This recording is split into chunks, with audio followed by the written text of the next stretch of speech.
আসসালামু আলাইকুম, কেমন আছেন সবাই? আশা করছি আল্লাহর রহমতে ভালো আছেন। তো আমরা যারা ফটো এডিটর তাদের যে কিন্তু মাস্ট বি ছবি এনহ্যান্স করার জন্য ক্রিয়া.এআই ইউজ করি বা রিমিনি বা এই ধরনের সফটওয়্যারগুলো ইউজ করে থাকি বা ওয়েবসাইটগুলো ইউজ করি। কিন্তু এইখানে সব থেকে বেটার হলো আমাদের জন্য ক্রিয়া.এআই, কারণ এইখানে আমরা 16 FPS পর্যন্ত আমাদের কোয়ালিটি এনহ্যান্স করতে পারি। তো ক্রিয়া.এআই হয়টা কি যে এনহ্যান্স করার পরে দেখা যায় এখানে সাবস্ক্রিপশন নিতে বলে বা এইখানে যখন আমরা এনহ্যান্স করার জন্য দেই এখানে বহুত সময় লাগে এটা এনহ্যান্স হতে। বা তৃতীয়ত সমস্যাটা হলো এই ধরনের অবজেক্টগুলো আমাদের পরিবর্তন করে দেয়, যে কারণে আমাদের ছবিগুলো ভালো লাগে না।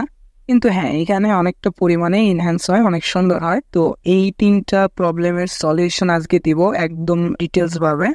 তো অবশ্যই ভিডিওটি সম্পূর্ণ দেখবেন। আর ভিডিওটি শুরু করার পূর্বে একটি কথা না বললেই নয়, আপনারা যারা আমাদের চ্যানেলে নতুন অবশ্যই চ্যানেলটি সাবস্ক্রাইব করুন, আর যারা অলরেডি করেছেন তাদেরকে অসংখ্য ধন্যবাদ। অলরাইট গাইস, তো প্রথমত আপনাকে আমাদের ওয়েবসাইটে চলে আসতে হবে। আসার পরে উপর দিকে কিছু সেকশন দেখতে পাবেন, এখানে হেডার সেকশন।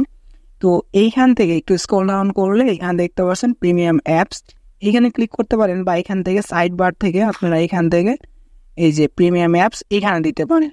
আচ্ছা, আমি এখানে দিয়ে দেবো। এখানটা দেওয়ার পরে আপনারা দেখতে পাচ্ছেন এখানে একটা ভিপিএন দেওয়া আছে। মাস্ট বি আপনাকে এই ভিপিএনটা ডাউনলোড করে নিতে। স্ক্রল অন করে নিচে আসার পরে এখানে দেখতে পাচ্ছেন ডাউনলোড, তো এখানে ক্লিক করে দিবেন। তো ক্লিক করে দেওয়ার পর আপনারা 10 সেকেন্ড অপেক্ষা করবেন, তাহলে কিন্তু আপনার এই অ্যাপসটা ডাউনলোড হয়ে যাবে। তো ভিপিএনটি ডাউনলোড করার পর ইনস্টল করবেন, করার পর আপনারা ওপেন করবেন, তো এখান থেকে কানেক্ট করে নেবেন। তো এখানে দেখবেন ক্রিয়া.এআই।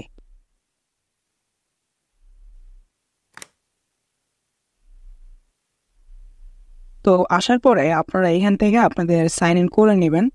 তো আমি এখান থেকে সাইন ইন করে নিচ্ছি। স্ক্রল ডাউন করে নিচে আসবেন, আসার পরে দেখতে পাচ্ছেন এই যে এখানে এনহ্যান্স, তো এইখানে ক্লিক করে দেবেন। এখানে ক্লিক করার পরে এরকম ইন্টারফেস চলে আসবে। আসার পরে এখান থেকে আপনাদের ছবিটা আপলোড করে দিবেন। তো এখানে কত এক্স আপনি আপনার ছবিটা এনহ্যান্স করতে চান সেটা দিয়ে দিবেন। তো আমি এখান থেকে 16x দিয়ে দিলাম। তো দিয়ে দেওয়ার পরে এই দুইটাকে আপনি ফুল করে দিবেন। ফুল করে দেওয়ার পরে এখানে এনহ্যান্সে দিয়ে দিবেন। আমাদের ছবিটা কিন্তু এনহ্যান্স হয়ে গেল। তো আমি এখানে ক্লিক করে দিচ্ছি। তো ক্লিক করে দেওয়ার পরে আমার ছবিটা কিন্তু এখানে চলে আসছে। তো আসার পরে দেখেন আমি এখানে বিফোর আফটার যদি দেখাই আপনাদেরকে, এটা ছিল আমাদের বিফোর বাম সাইডে, আর ডান সাইডে হলো আমাদের আফটার। এখানে দেখতে পাচ্ছেন কতটা এনহ্যান্স হয়ে গেছে আমাদের ছবিটা।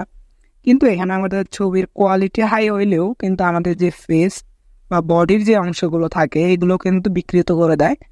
এইটা আমরা কিভাবে ঠিক করব এটাই দেখবো। তো প্রথমত আমি এখান থেকে যে ডাউনলোডে দিয়ে দিব।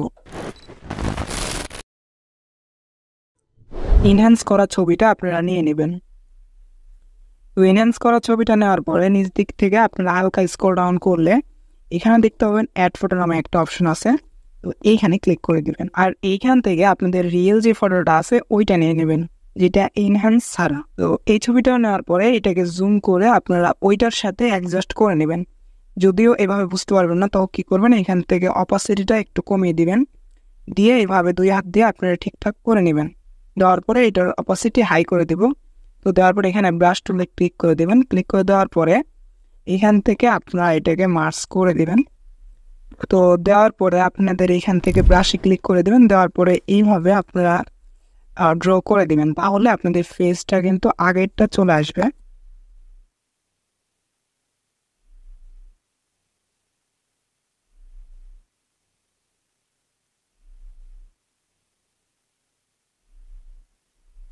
তো দেখতে পাচ্ছেন আমাদের কিন্তু ছবির কোয়ালিটিটা ঠিক রেখে আমাদের যে মেন ফেসটা ছিল মানে রিয়েল ফেসটা আমরা কিন্তু ওইটা নিয়ে আসলাম। তো আসার পরে আবার ওকে করে দিলাম।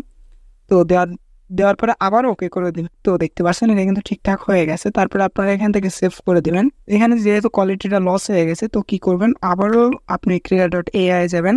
তো ভিপিএনটা কানেক্ট করে আবার চলে আসবেন ক্রিয়া.এআই। আসার পরে এখান থেকে আবার আপলোড করে দেবেন ওই ইমেজটা, যেটা আমরা মূলত কোয়ালিটি হাই করার পরে আমাদের যে বডির অংশ ছিল ওইটা ঠিক করেছিলাম, সেই ছবিটা আবার এখানে আপলোড করে দেবেন। তো ছবিটি আপলোড হয়ে যাওয়ার পরে এখানে 2x দিয়ে দেবেন বা 4xও দিতে পারেন। তো দেওয়ার পরে এখান থেকে কিছু করতে হবে না। তারপরে এখান থেকে ইনহ্যান্সে দিয়ে দিবেন। তো দিয়ে দেওয়ার পরে একটু অপেক্ষা করে নেবেন আবার। এতে কি হবে, আপনাদের যে বডির অংশগুলো আপনারা অ্যাড করলেন আপনাদের ইনহ্যান্স করা ছবিতে, তো ওই ছবিতে তো যে ইনহ্যান্স করেছেন ওইটার সাথে আপনাদের যে বডির অংশগুলো অ্যাড করলেন ওইখানে তো খুব একটা ক্লিয়ার আসেনি। তো ওই দুইটাকে ক্লিয়ার হবে বা অ্যাডজাস্ট হবে এইখানে 2x বা 4x দিয়ে আবার যদি আপনারা এনহ্যান্স করেন, তাহলে বোঝাই যাবে না যে এটা আপনি এইভাবে কাজটা করেছেন। তো এইখানে দেখতে পারছেন এইটা হলো আমাদের ফাইনাল রেজাল্ট। তো ভিডিওটি কেমন লাগলো কমেন্ট করে অবশ্যই জানাবেন।